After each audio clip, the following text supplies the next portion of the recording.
नमस्कार, मैं हूं आपके साथ कनिका अरोरा और आप देख रहे हैं एफएम न्यूज। तो बुलेटिन में हम रुक करेंगे इस वक्त की बड़ी खबर का। देश के जिहादियों ने आखिरकार ये तय कर लिया है कि देश में शांति व्यवस्था जो है उसको पूरी तरीके से ध्वस्त कर देंगे। जिहादियों को जब भी ये लगता है कि देश में सब कुछ ठीक ठाक चल रहा है तो वह किसी ना किसी वजह से कोई ना कोई कांड कर डालते हैं। कई राज्यों से हमने विवादों की तस्वीरें देखी और अब जिहादियों के निशाने पर दिल्ली एनसीआर। शनिवार को हनुमान जयंती के दिन जहांगीरपुरी में हुई हिंसा के बाद वहां पर सुरक्षा व्यवस्था बढ़ा दी गई है और इस पूरे मामले में दिल्ली पुलिस ने 21 लोगों को गिरफ्तार कर लिया है। आपको बता दें कि इसमें 2 आरोपी जो है वो नाबालिग भी बताए जा रहे हैं, जिसमें जाहिद, अंसार, शहजाद, मुख्तार, मोहम्मद अली, आमिर, अक्सर कई लोग इसमें शामिल बताए जा रहे हैं। बेहद शर्म की बात तो यह है कि इन दंगों का मुख्य आरोपी अंसार अपने किए पर बिल्कुल भी शर्म उसको नहीं है। मीडिया के सामने वो पुष्पा स्टाइल करते हुए नजर आ रहा है। तस्वीरों में आप देख सकते हैं कि पुलिस की गिरफ्त में इस पूरे हिंसा का मास्टरमाइंड अंसार किस तरीके से पुष्पा स्टाइल करते हुए नजर आ रहा है। साथ ही उसने ये भी कबूला है कि अपने मंसूबों में वो कामयाब हो गया है। मीडिया के सामने उसने ये बयान दिया। आरोपियों के पास से पुलिस को 3 तमंचा और 5 तलवारें बरामद की गई हैं। साथ ही कानून का उल्लंघन करने वाले 2 किशोरों को भी पकड़ा गया। इस पूरे मामले में आगे भी गहनता से जांच पड़ताल फिलहाल जारी है, लेकिन 21 आरोपियों को गिरफ्तार कर लिया है पुलिस ने। और आपको बता दें इनमें से 12 आरोपियों को 14 दिन की न्यायिक हिरासत पर भेज दिया है। दिल्ली को जलाने वाले 21 आरोपियों की गिरफ्तारी हो गई है और आरोपियों के पास से पुलिस ने 3 तमंचा व 5 तलवारें बरामद की हैं। और इन आरोपियों में आपको बता दें कि नाबालिग भी शामिल बताए जा रहे हैं। 2 नाबालिग इस घटना में शामिल हैं। तस्वीरें आप देख सकते हैं, बेहद शर्मनाक तस्वीरें ये हैं, जहां इस पूरी हिंसा का मास्टरमाइंड अंसार किस तरीके से आप देख रहे हैं कि वो पुष्पा स्टाइल करता हुआ नजर आ रहा है। पुलिस के सामने इसके चेहरे पर एक भी शिकन नजर नहीं आ रही है और ना ही कोई शर्म इसके चेहरे पर देखने को मिल रही है कि इसने आखिर किया क्या है। और इसके साथ ही यह भी कहना है कि इस पूरे गेम का जो मास्टरमाइंड है वो यही है और साथ ही इसी ने दंगे भड़काने की पूरी कोशिश की। मस्जिदों के बाहर इसने पत्थरबाजी की। जब वहां से शोभा यात्रा निकाली जा रही थी तो सबसे पहले इसी ने पत्थरबाजी करनी शुरू की। इसके साथ ही इसका साथी असलम भी इसमें मौजूद रहा। इन दोनों ने मिलकर के दंगे भड़काने की पूरी कोशिश की। दिल्ली को बर्बाद करने की साजिश की जा रही है। मध्य प्रदेश में हमने तस्वीरें देखी, गुजरात से तस्वीरें सामने आई, राजस्थान के करौली में हमने हिंसा देखी। इन सभी लोगों का कहीं ना कहीं कुछ ना कुछ कनेक्शन वहां पर भी जरूर रहा होगा। और दिल्ली में जो ये हिंसा हुई है इसकी प्लानिंग काफी पहले से चल रही थी, क्योंकि भारी मात्रा में वहां से पत्थर बरामद किए गए, कांच की बोतलें बरामद की गई, तलवारों से डराने की कोशिश की गई, दंगे भड़काने की कोशिश की गई है। लेकिन फिलहाल ये सभी आरोपी पुलिस की गिरफ्त में हैं और अब इनके साथ प्रशासन ही निपटेगा कि इनके साथ इनके ऊपर क्या कुछ कार्रवाई की जाएगी। नाबालिग भी इसमें शामिल बताए जा रहे हैं। 2 आरोपी जो हैं वो नाबालिग हैं। आखिरकार क्यों हिंदुओं के त्योहारों को टारगेट किया जा रहा है, ये बड़ा सवाल खड़ा होता है। रामनवमी पर हमने तस्वीरें देखी, अलग अलग राज्य से तस्वीरें सामने आई और उसके बाद हनुमान जयंती भी सुख शांति से नहीं बनाने दी गई इन लोगों ने।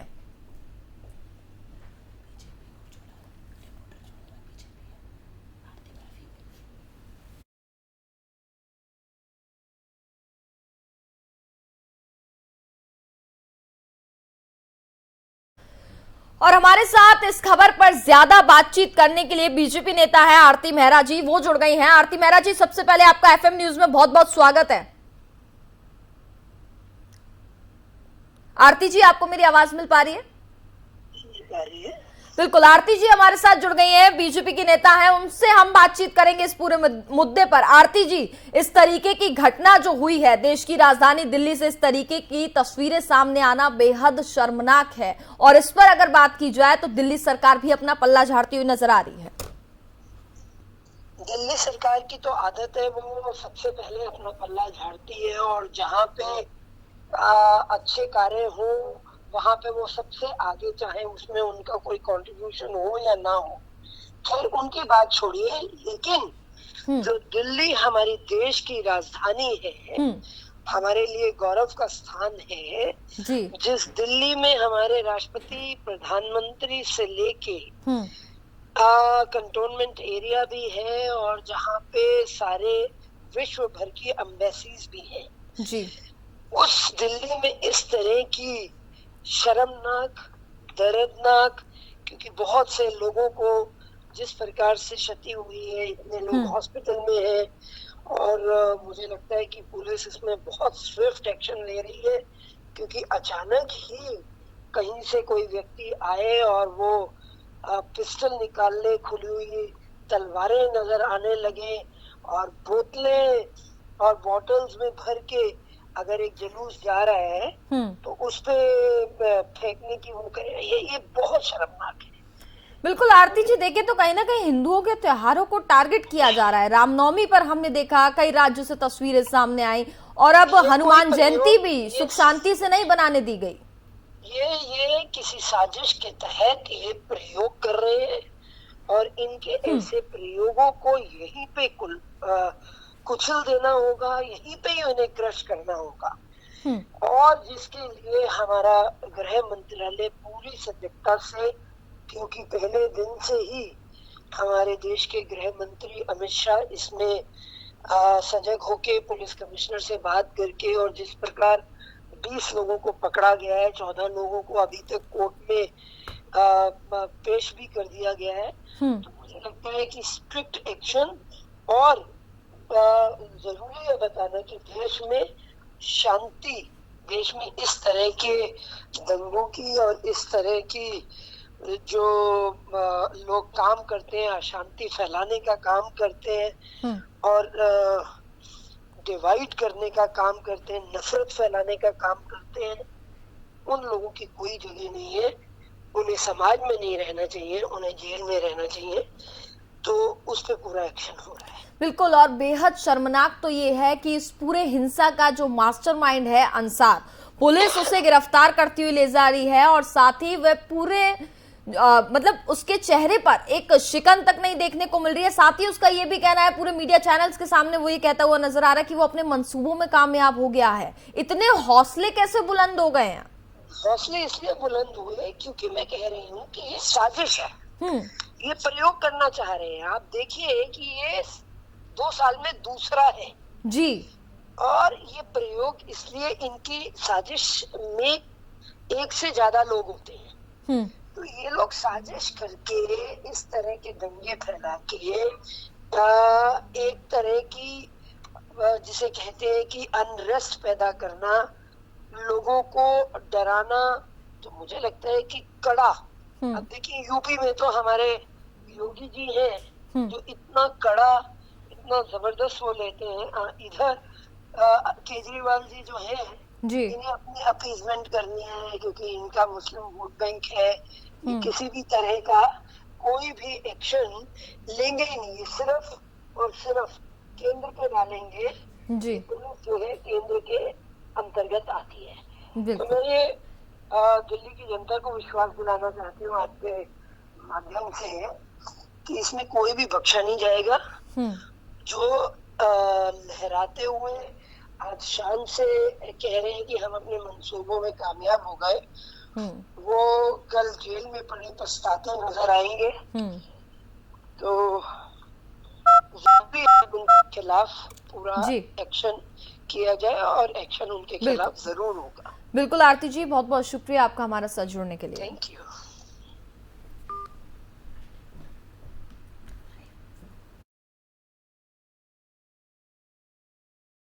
और वहीं हमारे साथ हमारे दिल्ली से संवाददाता संजय सिंह हैं, वो भी जुड़ गए हैं, उनका भी रुख कर लेते हैं। संजय जी, देश की राजधानी दिल्ली से इस तरीके की तस्वीरें सामने आई, सबसे पहले तो ये बहुत ज्यादा शर्मनाक है। उसके बाद पुलिस ने 21 आरोपियों की गिरफ्तारी कर ली है, जिसमें इसका जो पूरा मास्टरमाइंड है अंसार, उसके चेहरे पर एक शिकन तक नजर नहीं आ रही है। साथ ही वो पुष्पा स्टाइल करते हुए दिख रहा है तस्वीरों में। जी हाँ, वो साफ तौर से जाहिर हो रहा है कि उनके ऊपर थोड़ा सा भी डर भय नहीं है कि हम इस तरह से काम किए हैं। और वहाँ स्थानीय लोगों का भी कहना है इस तरह से जो हादसा करने वाला व्यक्ति इस तरह से बेखौफ कर रहा है तो कहीं ना कहीं पहले से अपराधी नजर आ रहा है। बिल्कुल अपराधी हैं, पहले से इनके ऊपर भी कई मामले दर्ज हैं।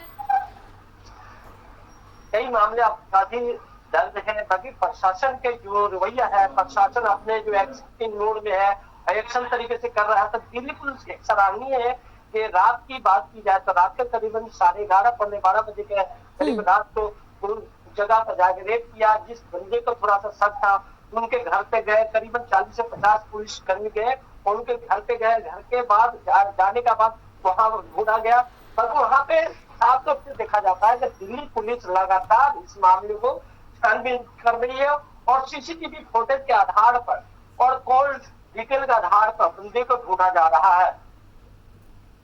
बिल्कुल, अगर हम बात करें तो इस पूरे मामले पर आम आदमी पार्टी जो है, क्या उसकी कोई जवाबदेही नहीं बनती है? पूरी तरीके से पल्ला झाड़ती हुई आम आदमी पार्टी नजर आ रही है और साथ ही केंद्र पर पूरा ठीकरा फोड़ दिया है। आम आदमी पार्टी की बात करें तो राजनीति करना है, बाकी जो समस्या होती है उस समस्या को लेकर आम आदमी पार्टी नहीं आती है। सामने की बात की जाए, इतना बड़ा हादसे होने के बावजूद भी वहाँ के पवन कुमार विधायक शर्मा जी लगते हैं, पर उस एरिया में भी नहीं है, न उनका कोई अधिकारी आया था, कोई उनका स्टाफ भी नहीं आगे हाल समाचार लिया। ये इतना बड़ा हादसा हो गया, क्या रहा, कैसे रहा, कोई भी अधिकारी उनका स्टाफ नहीं आगे हाल पूछा। बिल्कुल बिल्कुल संजय जी, ये बहुत शर्मनाक है। फिलहाल आप बने रहिए हमारे साथ। वहीं बीजेपी से प्रवक्ता रमाकांत मिश्रा हैं, वो हमारे साथ जुड़ गए हैं, उनका भी रुख कर लेते हैं। रमाकांत जी, एफएम न्यूज में सबसे पहले आपका बहुत बहुत स्वागत है। सर, इस तरीके की तस्वीरें जो सामने आ रही हैं देश की राजधानी दिल्ली से, बेहद शर्मनाक है। और इसके साथ ही अगर हम बात करें तो जहां एक और दिल्ली सरकार की भी जिम्मेदारी बनती है, लेकिन साफ तौर पर उनका ये कहना है कि केंद्र के हाथ में कानून व्यवस्था आती है, केंद्र ही निपटे इससे। देखिए, इसमें यहाँ पर एक चीज देखने वाली बात है, जो कि ये जो जहांगीरपुरी की जो हिंसा हुई बिल्कुल सुनियोजित तरीके से, प्री प्लान तरीके से हुई है। बिल्कुल। और ये बिल्कुल जो भी आरोपी है वो पहले से इसकी तैयारी कर चुका था जी। चाहे वो पिस्टल को लेकर के हो, चाहे पत्थरों को इकट्ठा करने की बात हो जी। और किस तरफ से ये शोभा यात्रा निकलेगी, उनको सारे रूट का भी अनुभव बिल्कुल जी। क्योंकि ये प्रोफेशनल है, क्योंकि हिस्ट्री सीटर है ये, जिसमें ये अभी जो पकड़ा गया है, ये जो दो है इसमें, बिल्कुल अंसार और असलम, ये मुख्य आरोपी हैं। असलम ये मुख्य आरोपी हैं और ये प्रोफेशनल है और ये प्रोफेशनली तरीके से इसने अंजाम दिया है इस सारी घटना को।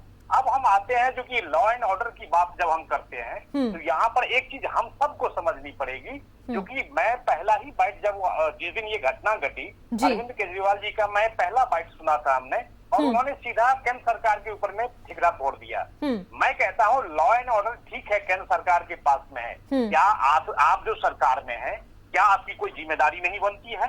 अब देखिए, हौसले कहाँ बुलंद होते हैं, इन सब अपराधियों के हौसले वहीं बुलंद होते हैं जब आप स्पेस देते हैं जी। जब आप स्पेस देंगे जो केंद्र सरकार का ये ठिकरा, मतलब ये इसका अधिकार क्षेत्र में आता है, ये राज्य सरकार के अधिकार क्षेत्र में आता है, ये समझते हैं क्योंकि ये दोनों तो आपस में लड़ेंगे, तब तक हम कोई ना कोई घटना को अंजाम दे करके चले जाएंगे। मैं कहता हूं इन सब के साथ सामाजिक जिम्मेदारियां भी है। जब आप इस तरह की जिम्मेदारियों को समझने का प्रयास करेंगे तब जाकर के ऐसी घटनाओं के ऊपर में रोक लगेगी। लेकिन जब यहाँ पर सुप्रीमो, आम आदमी पार्टी के सुप्रीमो जो अरविंद केजरीवाल जी हैं, उन्होंने खुद ही इस घटना से अपने आप को किनारा कर लिया और ये मेरे क्षेत्र में नहीं है, तो आप फिर इस प्रदेश के मुख्यमंत्री हैं, तो फिर आपकी जिम्मेदारी है क्या? पहले तो अपनी जिम्मेदारी आप तय कर लीजिए। अगर आपकी जिम्मेदारी कोई नहीं बनती है तो फिर ठीक है, आपका मुख्यमंत्री होने से क्या है? जनता के टैक्स के पैसे के ऊपर में मौज करना आपकी जिम्मेदारी है क्या? यही जिम्मेदारी है आपका? तो इसीलिए मैं कहना चाहता हूँ राजनीति से ऊपर उठ करके हर एक काम होना चाहिए और निश्चित तौर पर इस तरह की घटना की पुनरावृत्ति न हो, ये हम लोगों का सारा सबका प्रयास होना चाहिए। बिल्कुल, आम आदमी पार्टी तो सर सामने ही नहीं आ रही है, बातचीत ही नहीं करना चाह रही है। लगातार एफएम न्यूज उनको कॉल्स ट्राई कर रहा है, ना वो सामने आना चाह रहे हैं, ना कोई बातचीत करना चाह रहे हैं, और सीधे केंद्र पर ही पूरा ठीकरा फोड़ देते हैं। बिल्कुल बिल्कुल सही बात है। मेरा बात आज देखिए सीक्वेंस वाइज किस तरह से घटना घटी है। हाँ। हिंदू शोभा यात्रा के ऊपर में जब भी आप देखेंगे हिंदू की कोई धार्मिक शोभा यात्रा निकलती है, चाहे नवरात्रा हो, चाहे आप कृष्ण जन्माष्टमी की बात हो, रामनवमी की बात हो, उस दिन हनुमान जन्मोत्सव की बात है। अब सीक्वेंस वाइज देखिए, आप राजस्थान की घटना देखिए, गुजरात की घटना देखिए, झारखंड की घटना। सर सवाल एक्चुअली में यही खड़ा हो रहा है कि हिंदू के त्योहारों से पहले ही सुरक्षा व्यवस्था हमें क्यों बढ़ानी पड़ रही है? क्या आपने कभी सुना है कि सर ईद है तो सुरक्षा व्यवस्था बढ़ गई है, शब बारात है तो सुरक्षा बढ़ा दी गई है, मस्जिदों के बाहर मुहर्रम है तो सुरक्षा व्यवस्था बढ़ी है? एक चीज और मैं बहुत ही बारीकी से कहना चाहता हूँ और स्पष्टता के साथ कहना चाहता हूँ। दिक्कत क्या है यहाँ पर, अगर मान लीजिए हम कोई शोभा यात्रा निकालने के लिए जाते हैं तो सबसे पहले प्रशासन से परमिशन लेते हैं। हाँ। क्या अब हम लोगों को हिंदू शोभा यात्रा को निकालने के लिए क्या इन सब से भी परमिशन की जरूरत पड़ेगी क्या अब हमें? बिल्कुल सवाल खड़ा होता है।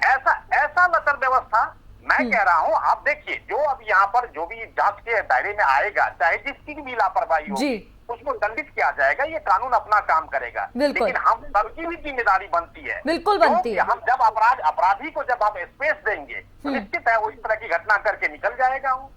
तो इस तरह से राजनीतिक प्रतिद्वंदिता को बंद करते हुए हम अपने में जो है सो सर न फोड़ते हुए हम अपनी जिम्मेदारी को समझें और इस तरह की घटनाओं के ऊपर में रोक लगाएं।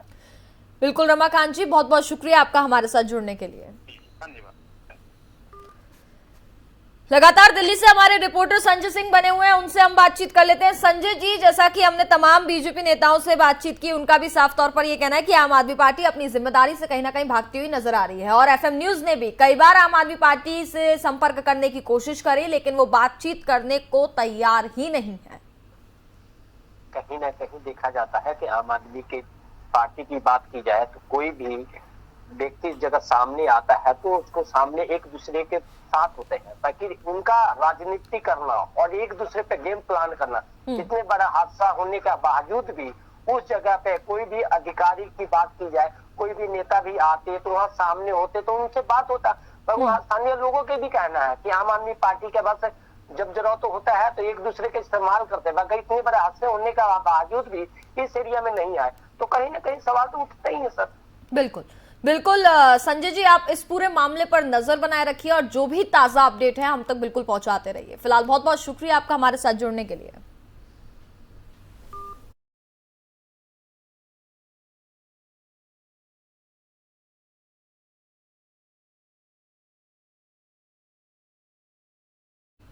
खबरों में आगे बढ़ते हैं। प्रधानमंत्री नरेंद्र मोदी आज 3 दिवसीय दौरे पर गुजरात पहुंचेंगे। चुनावी साल में बात करें तो प्रधानमंत्री की ओर से गुजरात को बड़ी सौगात मिलने वाली है। 18 से 20 अप्रैल तक पीएम मोदी अलग अलग इलाकों में 22,000 करोड़ की विकास परियोजनाओं का लोकार्पण और शिलान्यास करेंगे। 18 अप्रैल को यानी आज शाम करीब 6 बजे प्रधानमंत्री गांधीनगर में स्कूलों के कमांड एंड कंट्रोल सेंटर का भी दौरा करेंगे। यहां पीएम मोदी छात्रों अभिभावकों से संवाद करेंगे। 19 अप्रैल को वह इसे राष्ट्र को समर्पित करेंगे और बनासकांठा कि दियोदर में बनास डेयरी संकुल में कई विकास परियोजनाओं का भी शिलान्यास करेंगे। इसके बाद करीब दोपहर 3:30 बजे वह जामनगर में WHO global centre for traditional medicine की आधारशिला रखेंगे। कमांड एंड कंट्रोल सेंटर छात्रों को समग्र शिक्षण देने के परिणामों को बढ़ाने के लिए केंद्र प्रति वर्ष 500 करोड़ से अधिक डेटा सेट एकत्र करता है और व्यापक डेटा विश्लेषण, आर्टिफिशियल इंटेलिजेंस और मशीनरी शिक्षण का उपयोग करके उनका सार्थक विश्लेषण करता है।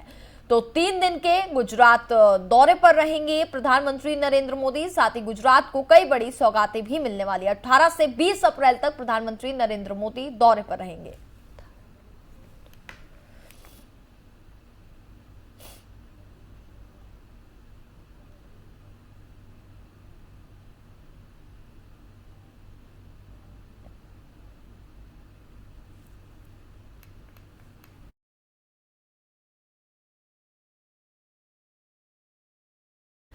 दिल्ली में ऑटो, टैक्सी और मिनी बस चालकों के विभिन्न संगठनों ने हड़ताल पर जाने का ऐलान कर दिया है, जिससे यात्रियों को परेशानी का सामना करना पड़ सकता है। विभिन्न यूनियन किराया दरों में बढ़ोतरी और सीएनजी की कीमतों में कमी किए जाने की मांग की जा रही है। भारतीय मजदूर संघ की इकाई Delhi auto and taxi association ने 18 और 19 अप्रैल को दिल्ली में हड़ताल की घोषणा की है। उनका दावा है कि इन 2 दिनों में बड़ी संख्या में ऑटो और कैब दिल्ली की सड़कों पर नहीं उतरेंगे। वहीं दिल्ली के सर्वोदय ड्राइवर एसोसिएशन ने कहा कि वह सोमवार से अनिश्चितकालीन हड़ताल पर रहेगी। साथ ही दिल्ली सरकार द्वारा समयबद्ध तरीके से किराया संशोधन पर विचार करने के लिए एक समिति बनाने की भी घोषणा किए जाने के बावजूद संगठनों ने हड़ताल पर जाने का फैसला किया है। सीएनजी की कीमतों पर सब्सिडी की मांग को लेकर के सैकड़ों ऑटो, टैक्सी और कैब चालकों ने हाल ही में दिल्ली सचिवालय पर विरोध प्रदर्शन भी किया था।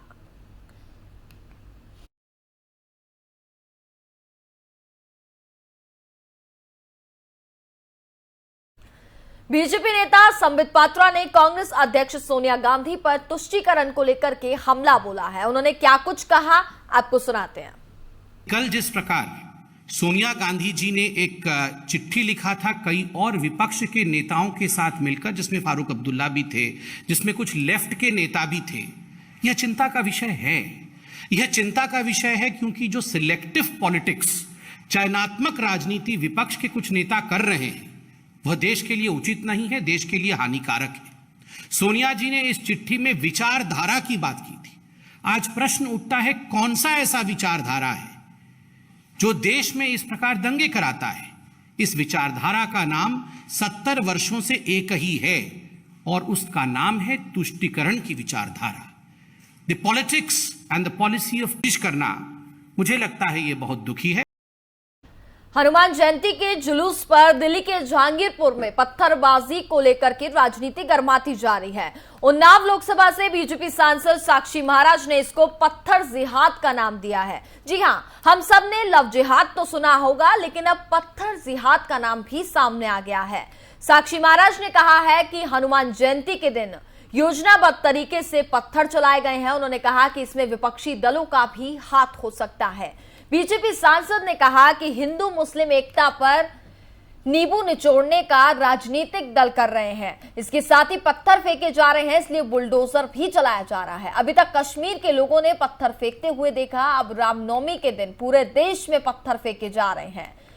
जुम्मे की नमाज के दिन मस्जिद से निकलती है तो उनके हाथ में पत्थर होते हैं। उन्होंने सवालिया खड़ा करते हुए पूछा कि क्या मस्जिदों में पत्थर फेंकना सिखाया जाता है? हनुमान जी के मंदिर से निकलकर किसी ने पत्थर नहीं फेंका, दुर्गा मंदिर से निकलकर किसी ने पत्थर नहीं फेंका, गुरुद्वारे से निकल के किसी ने कोई पत्थरबाजी नहीं की है। मुसलमानों के एक भी त्योहार पर हिंदुओं ने पत्थर नहीं फेंका, तो फिर रामनवमी और हनुमान जयंती के दिन पत्थर क्यों फेंके गए? साथ ही उन्होंने चेतावनी भरे लहजे में भी कहा है कि अगर ऐसे ही पत्थर फेंके जाएंगे तो बुलडोजर भी जरूर चलेगा।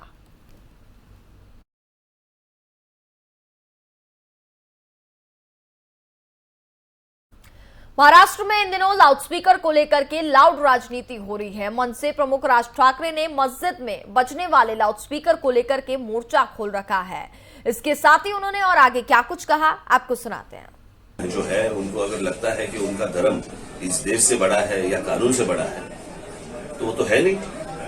राजी, येस्टरडे इन दिल्ली प्रोसेशन हो रहा था हनुमान जयंती पे और स्टोन पेल्टिंग हुआ वो प्रोसेशन पे, उसको रास्ता मुझे लगता है उनका ऐसी चीजों का जवाब वैसे ही देना चाहिए उन लोगों को, अदरवाइज उनको समझ में नहीं आएगा। सर, आपने जिस तरह से आज बात रखी, कई देश भर के हिंदुओं से एक रिक्वेस्ट की है, क्या आप मैंने इस देश के और इसी के साथ फिलहाल इस बुलेटिन में बस इतना ही। देखते रहिए FM न्यूज। नमस्कार।